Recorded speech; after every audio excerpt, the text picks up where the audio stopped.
Hello and welcome back to the Ironman challenge. Now, when we left off, we were not fighting a defected Swadian vassal who has just joined the Khergits, or has joined the Khergits a while ago, who knows. But otherwise, what we're going to be doing in this episode is we're going to be attempting to pillage as much as we can from the Khergits themselves. Hopefully we can force them into some kind of peace agreement. That would be quite advisable. As you can see, we've just taken out this guy's horse and he's dead. Oh yes, we bashed him in the face and he really does not like that one bit. As you can see, another one just going down there from our wonderful horsemen, and we're just going to charge the rest of them because they are literally running around with a bunch of skirmishers, and they can still do some damage. As you can clearly see, they actually almost murdered me, but yeah, thankfully we just have really good armor, with the exception of the body armor, of course. Now, what I've been doing in my off-screen time is I have been advancing our village, basically. So you know Shepesht is my village, right? Well, yeah, I've been attempting to increase my relation with Shepesht as much as possible. And that's the thing. There's not really any necessity to actually do this in the grand scheme of things, because you're probably, if you are going to create your own faction, not then going to have ownership over the village. But it is a good idea to do that if you have a, well, so maybe like a certain period of time that you're thinking you're still going to be in the faction itself. And bear in mind that Shepesht, I believe, is a is it tied to Rivercheg or is it tied to Slezsk Castle? Not entirely sure which one, but you can see here that we now have 27 relation with them. And I was thinking of actually spending a little bit of cash and maybe building something here. Because this is the thing. Like, for example, oh, I actually did not even realize that this had a typo, but look at this. This is native, bear that in mind, but this has a typo. A shul, not a school, but a shul increases the loyalty of the villagers to you by +1 every month. As the party member with the highest engineer, yeah, it's going to take 6,750 dinars and 70 days. What a crazy amount of cash. And 4,500 increases village prosperity by 5%. See, now that's the thing. I think a school would probably be a really good idea.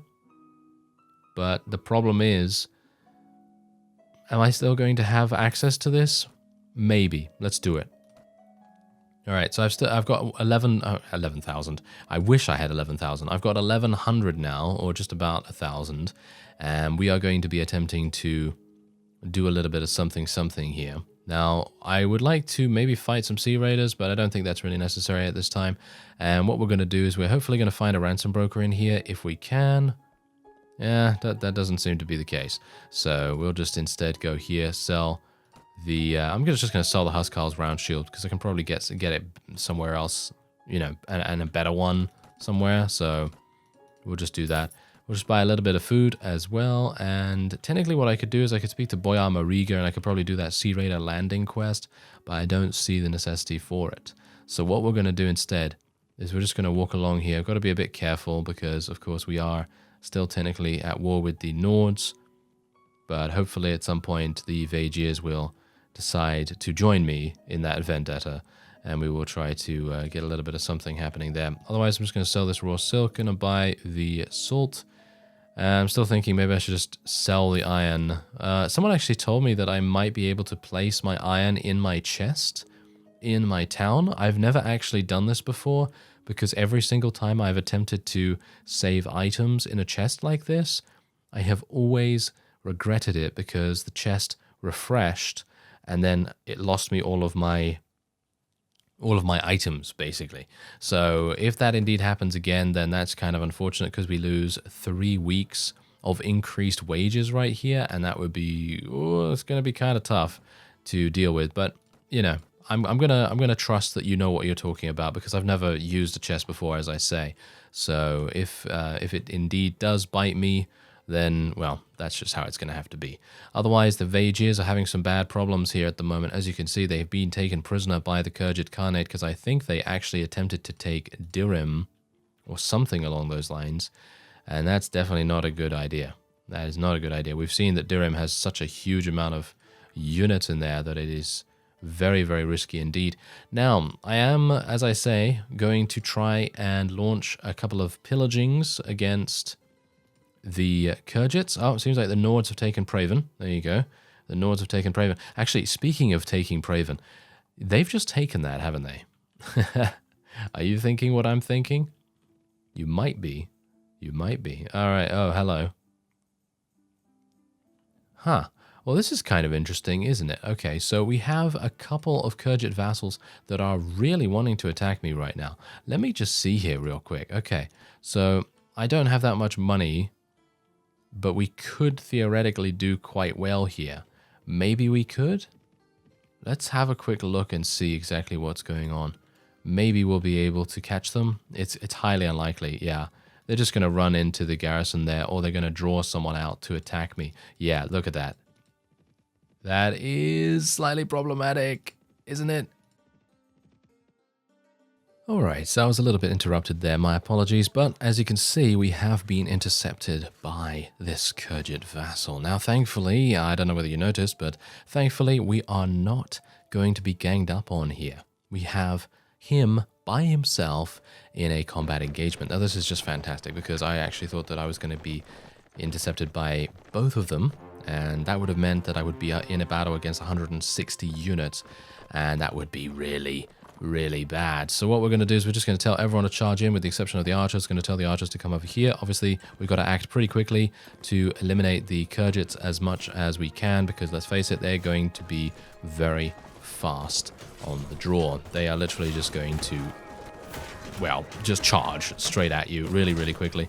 And that is definitely something that you don't want to have happen. You don't want to be the ones to take the full brunt of the damage. You really do need to be in a position to, well, either absorb the damage or try to deflect it in some way.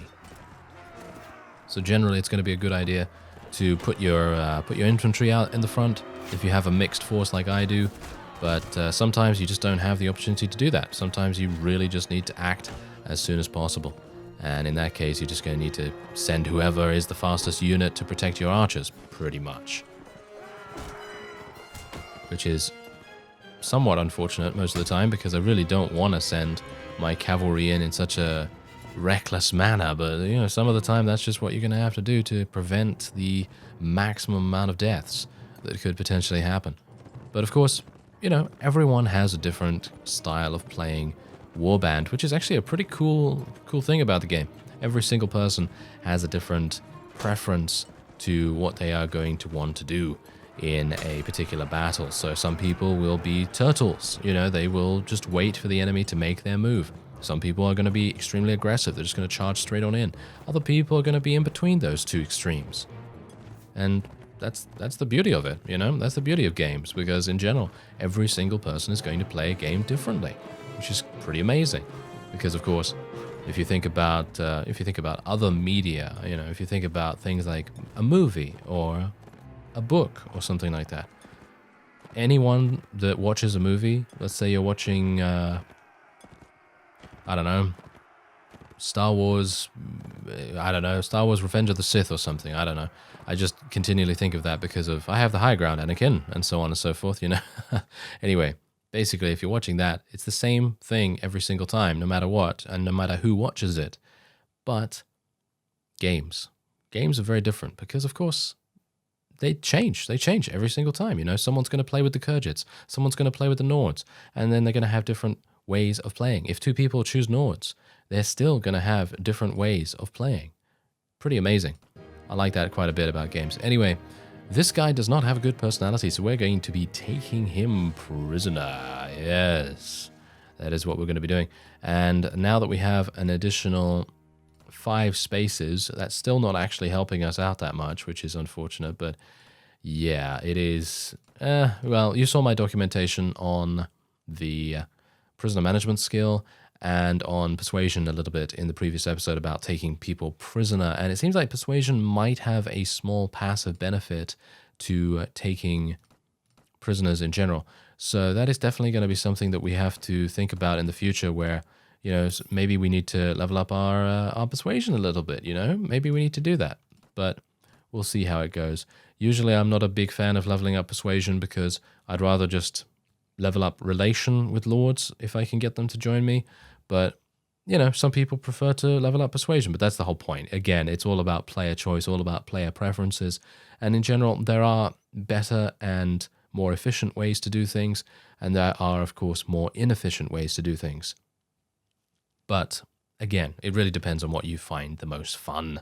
I think fun is the name of the game most of the time, especially where games are concerned, because they are indeed games. Okay, so anyway, otherwise, I have a very small amount of cash right now, which is really quite bad.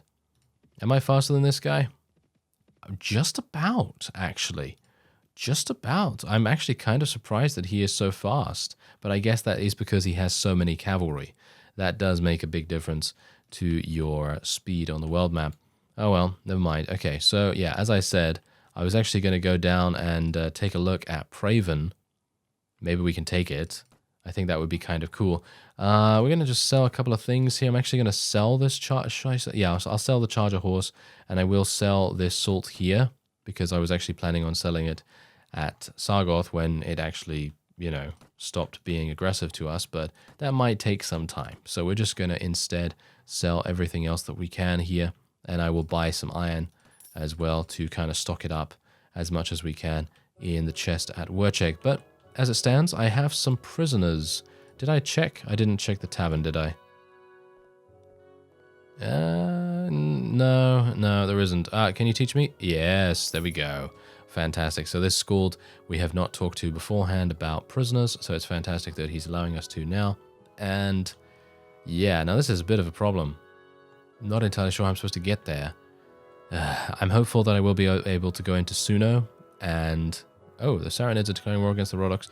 Kind of surprising that it took them that long to declare war, because I was actually thinking that the Saranids would declare war against the Rodox much, much sooner, because they do own Shariz, as you can see. And I would have expected them to do that much quicker, because Shariz is one of their original towns, and generally the factions do like to reclaim their lost towns as quickly as possible. Well, anyway, we can't go into Dirim. We could try and see what Kelradan Castle's all about. We might be able to take that. Boyar Mariga has the marshalship again. That's actually kind of hilarious. I believe that the marshal of the Vaegirs has changed dramatically in the past, 2 in-game weeks? It literally went to someone else from Boyar Mariga, and now it's Boyar Mariga again. So I don't know what's going on there, but anyway, we're just going to go and hello. Oh, yes. This might be fantastic. This could be a really, really good fight for us. This is also kind of bad. Shapesht. Yeah, that's the thing. I can't really defend my village as much as I would want to, but it's such an annoying thing to have a village that you can't defend, because I'd like to be able to prevent it from losing so many, losing so much prosperity, basically. Oh, I could go into Uxkhal and maybe see if I could find a ransom broker. I really want to fight this guy super badly. I really want to fight this guy, but I kind of want to find a ransom broker first. It seems like I might have to give up my dream of finding a ransom broker before attacking him. I mean, it's kind of pointless for me to attack him without having the space in my prisoner's hold, because then I'm just losing out on a huge amount of cash. And we're still not having a good time here. I'm actually going to hire these guys for 940, because I feel like hired blades are pretty decent. You know, they're good units. And I guess I'll just go to Valuka then. That was such a good opportunity for me to attack him. But, oh well, never mind. I guess we'll just have to deal with it the way it is now. And maybe in Valuka or Jalkala or something like that, I might be able to buy some velvet for a cheap price. So, yeah, I'm just going to buy some food here. Not the grapes, thanks very much. I'll buy some of the bread. Oh, I literally don't even have enough money. Oh, that is embarrassing. Okay, so... Oh dear. Okay, now please give me a ransom broker. Is that a ransom broker? Yes, it is. Okay, fantastic. Now, someone did actually mention in the comments that there is a sell all function. And I just want to kind of go over that, because I know that a lot of people really kind of want to know whether there's a better way of selling prisoners. And from what I have experienced in my many years playing the game, in native, there is no sell all function. So if you say, tell me what you do again, you can just go through all of these functions, all of these options, and then nothing happens. I want to ransom one of my companions, nothing happens. So basically you still just got this one option. Anyway, we're going to just be selling all of these guys, and hopefully the ransom for this Noyan guy will come through relatively soon before they actually make peace with us. Because wouldn't you bet that they're going to make peace with us just to get that guy back out of my prisoner's hold? You know, that usually is what happens. Anyway, I have a decent amount of cash now. So theoretically, I could go and fight that Nord vassal wherever he is now. It's highly unlikely I'm going to be able to find him. But there you go. We're going to get some additional cash just from our weekly wages, which is pretty nice. There's King Harlaus. Oh, he's running around with only 103 units? Wow. King Harlaus is not looking pretty good, is he? Yeah, not at all. I would be able to fight him and probably win. Yeah, pretty easily, actually. He's got some awful units. Wow, I'm actually really surprised. Anyway, the Nords are now deciding to attack Uxkhal, which is to be expected, I suppose. Well, this gives me a good opportunity to go to Praven. Why not? Let's go to Praven and see what's going on there. Maybe if they have placed a very small garrison there, we will be able to take it. I would like to be able to do that. Ferentis has leveled up once again. Let's have a look and see what he is going to be speccing into. I think we should probably spec him into some more strength, I guess. Get him another point in power strike. Level up his crossbows if he's going to use a siege crossbow at some point. That reminds me, I should really get some siege crossbows for our guys, shouldn't I? That would make a lot of sense. Okay, so let's get another point in wound treatment. And I'm not entirely sure whether first aid is actually worth it in this moment in time. Because here's the thing. First aid gives you percentage health back after a mission. Well, after a battle, shall we say. And that is really good if you are not doing the Ironman challenge. If you're doing the Ironman challenge, it's basically pointless because you are dead if you lose all your health. But I suppose restoring yourself and gaining some HP back is a pretty decent thing to do, so maybe it would be an idea. But anyway, Praven is looking pretty good right now for us. We might want to try taking it. It's going to be a pretty hard battle. Do you think we can do it? We've got 21 knights, 15 man-at-arms, 17 marksmen, got some hired blades, Nordharskal's veterans, and some Swadian footmen. Yes, Swadian footmen are definitely going to be our forte here. But anyway, let's have a look. It's going to take 6 hours. I don't know. Well, if no vassals turn up here, we should be able to take this. And the Saranid Sultanate, as I expected, have taken Shariz from the Rhodoks. Alright, so this is 132 enemies. They have a very small amount of Huskals. They have a lot of veteran archers, which is going to be their main strength here. Why are we in the desert? Why are we in the desert? This is a really, really weird place to have a desert, in my opinion. This is Praven, right? Yes, this is supposed to be grassland, isn't it?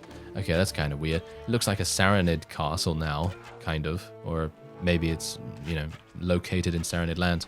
But anyway, what we're going to do first is we are just going to place our infantry at the very top there. Lezelit, why do you get yourself killed every single time? I really need to tag him as a medic instead of infantry or cavalry.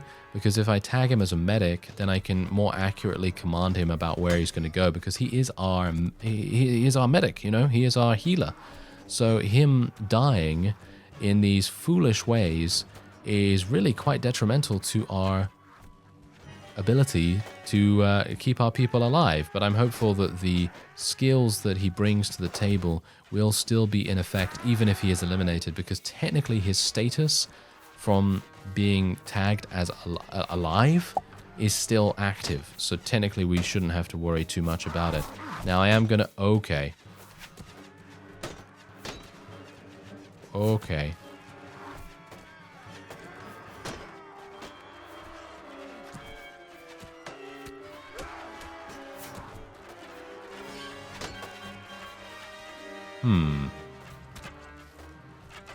Not entirely sure what I can do here. We've killed a couple. We've killed a couple of them.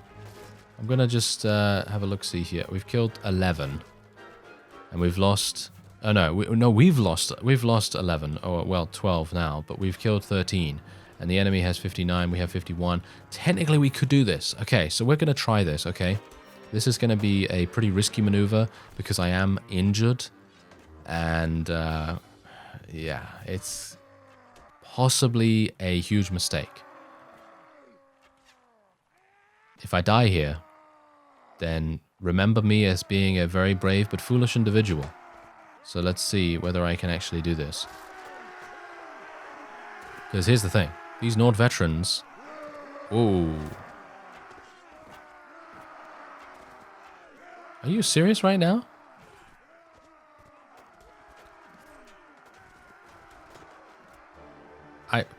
I have no idea what's going on. Okay, you know what? I'm done with that. I am done with that. What is going on here? We got 7 deaths from our knights? That is... What? Why? Why? That is so insane because literally they only have 10 veterans. Only 10 veterans. I don't understand why we would lose them so incredibly quickly, but... Okay, yeah. That's not something I'm willing to do right now. That is such a shame. I think that because I took that additional damage, that definitely prevented me from having a better influence on the battle itself. But again, them having so many archers, veteran archers, really made a huge difference to that. I'm kind of annoyed now. I'm kind of annoyed at that because I really thought that we would have a good chance, and I really thought that my knights would be able to survive a little bit better than literally just falling over against some Nord-trained footmen or something. They seem to just be dying like flies, and I really have no idea what was going on with that. That is so strange. Oh well, never mind. I guess it is because they are running into... Okay, I got to be careful here. Hello. Yeah, they are running into a bottleneck, and I think that that is the main reason why we were having issues there. So as you can see, all of my companions are eliminated, which is really bad. So what we're going to do first is I'm going to rename this group, and we're going to rename them Medic, I guess. And Lezelit is literally going to be part of the Medic group. And we are also going to do something else here. I think we're going to be making a small...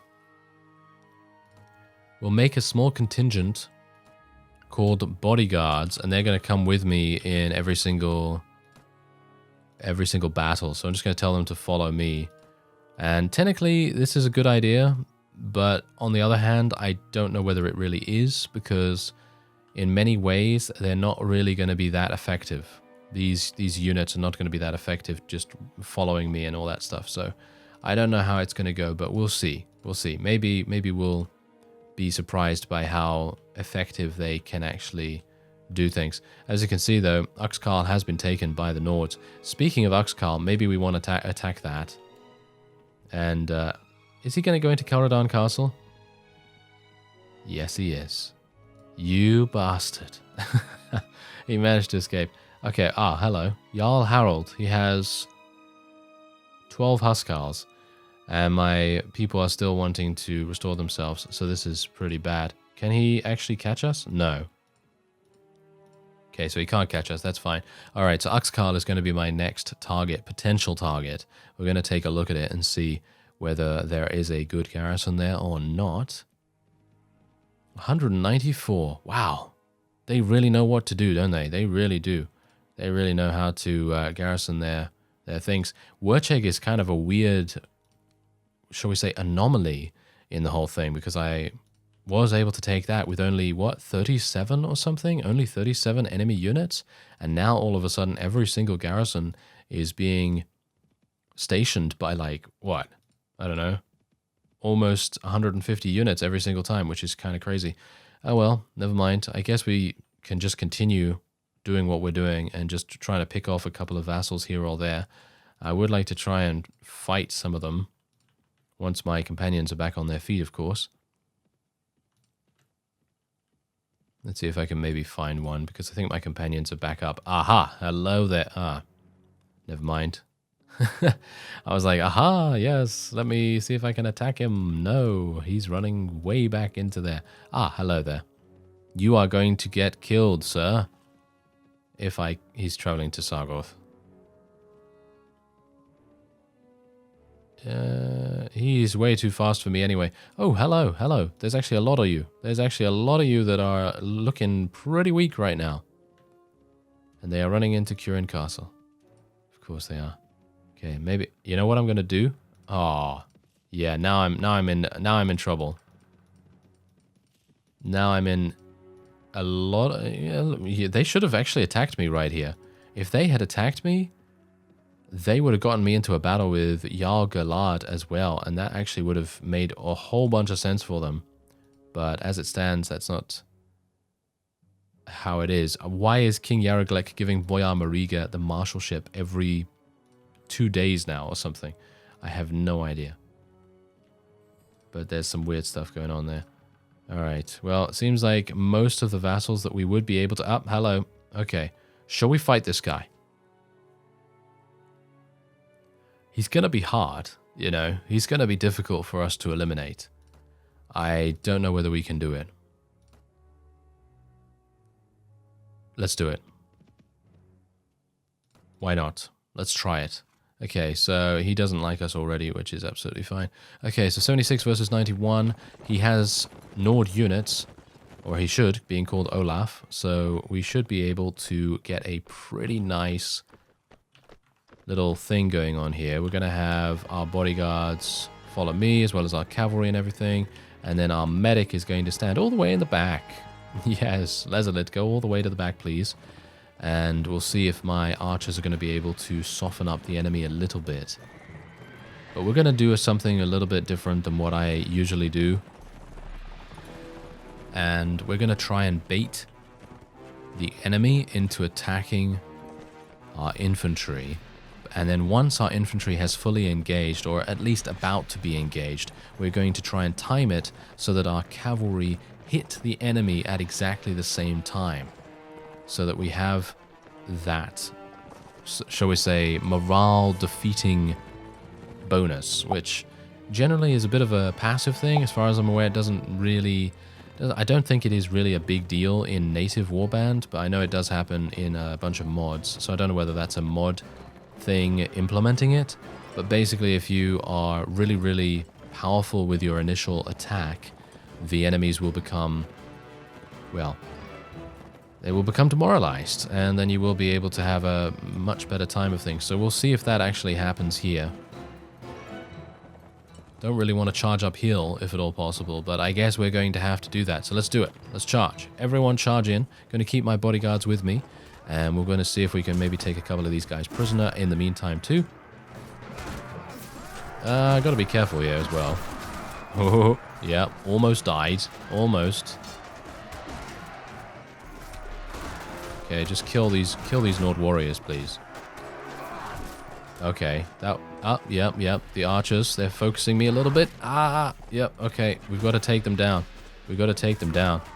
This is bad. This is bad for them to be just running around randomly here. I'm really low in HP as well, by the way. Don't know whether you noticed that. I certainly did, a little bit too late. We've got to keep going. We've got to keep going. And... we're losing a couple of people, but that is to be expected. Not to worry there. We're taking a lot of them prisoner, but most of them are archers, which is not exactly great. I would prefer to take veterans or something like that, but I guess veteran archers will do, you know. That's absolutely fine. And our archers are still looking out for the reinforcements, and I believe that is actually a victory. We did lose 9, but that is, again... it is just a cost that we will have to pay. I've got to be careful here. I've got to be really careful. Oh dear. Oh, that was close. That was really close. I actually thought I was dead there for a second. Oh, now that was a Huskar. He almost got me. Did you see that? He almost got me with his two-handed axe. Get him. Yeah, there we go. I'm being really risky here. I'm playing extremely risky, way too risky for my liking, but I'm going to continue doing it for no apparent reason. It just happens. I'm not even overconfident here. I'm really not even overconfident. I'm just literally trying to get this battle done as quickly as possible by also trying to reduce as many casualties as we're getting. So there you go. That is indeed a victory. 12 renown. Good. That's a nice amount of renown for such a battle. Okay. I'm pretty happy with this. And he did manage to escape, which is not great. But we now have the opportunity to increase our honor, and we increased our relation with another lord, which is actually pretty good. Okay. Oh, wow. He actually had some amazing units in here. I didn't even realize. Okay, this is fantastic. Okay, so this is good. Very nice indeed. Give me all these guys. I'm actually going to try and take all of them if I can, but I will take some of the Rodoks to place in my garrison, the militia, and I guess we'll take a caravan guard, and then we'll take all of the enemies for, yeah, prisoners. Very nice. Now my prisoner management skills paying off a little bit better. Very nice indeed. Okay, there we go. Fantastic. Okay, so that really worked out very nicely. Was pretty happy with how the battle went as well. We didn't end up losing a huge amount of units, and we ended up leveling up some more. As you can see, I now have 24 knights once again. Ellil and Mattchu have leveled up, which is great. So it seems like making them bodyguards really does increase their efficiency, just by a little bit at least. It seems like we have a couple of people. Maybe they're going to launch an assault against Wurcheg like I thought in the previous episode. That might be an idea too, which would be interesting. Hello, Klagus. Hello. I'm going to try and attack you if I am faster than you. I am faster than you. Oh, yes. Can I get him? Yes, I can. Oh, he turned around at the very last moment because there was an allied vassal of his very close by. We're just going to charge everyone in. We've got a whole bunch of knights, and we are against Khergits, I think. Are these Khergits? No, I think this is a Swadian. This is a Swadian defector, even though he is technically affiliated with the Khergits right now. But we're just going to charge everyone in because I think we have the upper hand in terms of troop quality by a massive margin as well, by the way. As you can see, they just literally have Swadians, and they do have a couple of man-at-arms, but that is really not going to help them that much. Bear in mind, however, that militia are still able to do a decent amount of damage. So even then, they would be able to do a lot of damage with their crossbows. Nice. I even got a man-at-arms taken prisoner. That's great. They sell for a decent amount as well. Alright. Yeah, pretty nice. Okay, so we actually only lost one unit. And that is because of our overwhelming might of our 24 Swadian Knights or something like that. If you can imagine me having 50 Swadian Knights, then we would just be able to decimate everyone, pretty much. But there you go. I think that is indeed a victory for us. There's only one enemy remaining. I think he's routing. And then we will be able to head on to Curor finally, and maybe actually sell some prisoners. So we're just going to gain that. Oh, there is a Swadian Knight for sale. Ooh, fantastic. Okay, I guess I'm going to lose the Nord Footman and gain the Swadian Knight. And then we'll just move on. Take a couple of pieces of loot. Now, we've got to be careful about this guy, because he was very close by, and that guy could have been included in the battle. That was the fellow I was talking about. Phew, okay. So that is very, very cool. And we almost died in that one battle, so we got to be careful in the future. But as I say, it's going to get more and more risky as time goes on, and there's not much I can do about it. It's just literally how it's going to be, you know? So it's going to be very, very intense as we continue the series. Anyway, look at that money. Oh, yes. Very nice. Okay. Yeah, I guess all I can do now is basically just sell a couple of things here, gain a little bit of extra cash from that. Look at that. 800 just from that. That's pretty cool. Let's buy some more iron. I'll be placing this iron in my chest in Wurcheg once again, and hopefully it hasn't refreshed. And otherwise, I thank you very much for watching, and I will see you next time.